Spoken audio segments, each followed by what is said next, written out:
What shouldn't have been invented? Coffee pods for home/office coffee machines that can only be recycled through specific used pod collection programs that very few people use. I remember something about the inventor of dynamite only wanting it to be used for construction, and the inventor of atomic bombs also regretted it for the rest of his life. Online dating and social media. Also the lulz of me saying this whilst on social media XD. Private donations to politicians. All candidates should be given a starting allowance to run on. And that's it. No donations. No contributions. Here's what you get AMD, that's it. Same with professional lobbyists. Landmines. Landmines can continue to be impactful even after a war is over because they often remain hidden and active for years or even decades, causing harm to innocent civilians who unknowingly stumble upon them. They can also prevent people from accessing important resources such as farmland or water sources, hindering the economic development of communities. In addition, the presence of landmines can make it difficult for humanitarian aid workers to provide much-needed assistance to communities affected by war. I see a lot of people saying social media, and that was my first thought as well, but I don't actually. Social media is the issue. When you could only see what your friends posted, it was a fine place. I think it got bad when the suggested posts started popping up. Social media sites shoving a pile of shit down your throat that you don't want to see. On Facebook, for example, your feed always consists of 90% suggested posts and 10% posts from your actual friends. Everyone does it now. I still cling to Reddit because at least I can go into my subs and see what I want to see, but even Reddit is shoving crap at us. Example. Here I am commenting on a suggested post lol. If you knew that you would have a child on this day, exactly 2 years from now, what changes would you make in your life now? If I didn't have any options like using contraception or tying my tubes, I think the first thing would be to organize myself financially and save money. Children require money and time, so I think that would be the first thing I would organize myself before having the baby. The question says if I knew I'd have a child, as in it can't be avoided. Certainly I don't want a child at this age. But if I knew that was coming, I would have kept track of my nutrition better, as the first year of those 2 years I wasn't eating enough and got some vitamin deficiencies. There are also some pre-pregnancy vitamins I would have started taking. I would have put more on my savings rather than investment accounts and read a ton of pregnancy and maternity books. Also, I would have carefully chosen the father. Nothing. I would be happy. I think in 2 years we could welcome a new addition into our lives with what we have planned. I have 18 Mo now, and we're moving to a better location and situation at the end of the year. The only thing that wouldn't be perfect is that you was planning on going to a certain school around that time. That would have to be postponed. I might get one of those medical coding degrees so I can work from home, I guess. Edit, 4 years from now would be more ideal. We're shooting for that. If it was absolutely unavoidable immaculate conception, even if I remove my uterus it's still happening, can't get an abortion type of thing, I'd try to cancel my car purchase even though it's in line for production.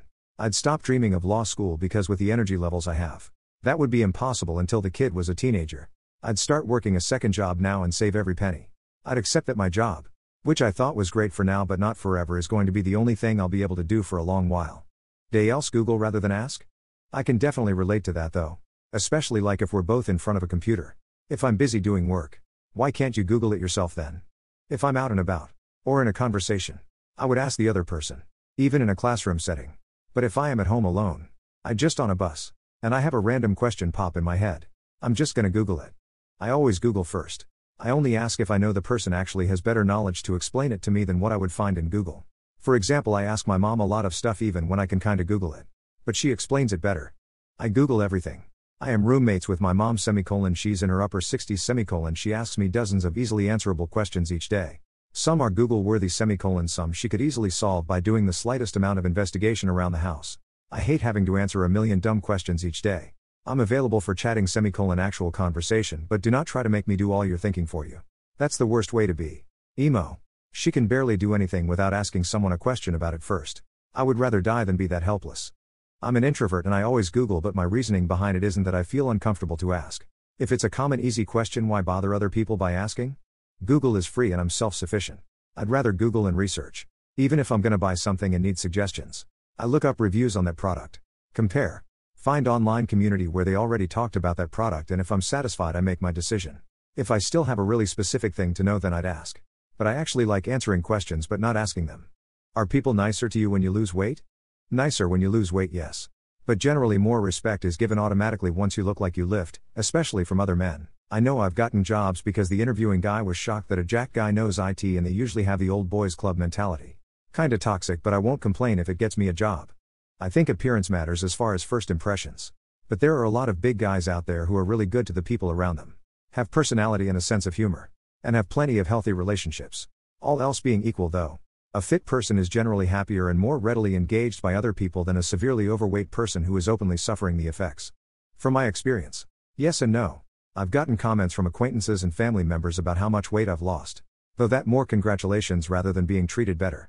The people at the stores/places I frequent haven't changed their attitudes about me, at least not that I've noticed. I'm used to being invisible and ignored. As far as I can tell. That has not changed. Personal experience, yes.